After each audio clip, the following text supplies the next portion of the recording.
Hit था, अभी भी बजता है टेक्नोलॉजी म्यूजिक से। हमार फेवरेट हो। इनका फेवरेट है।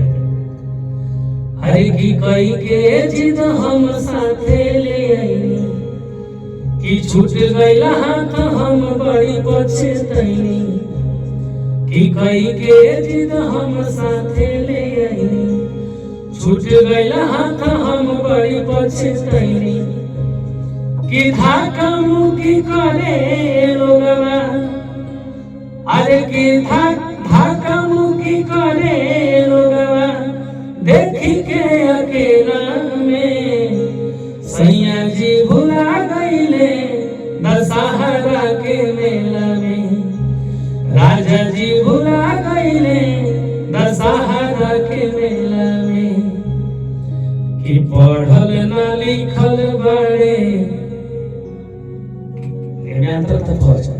कि कोई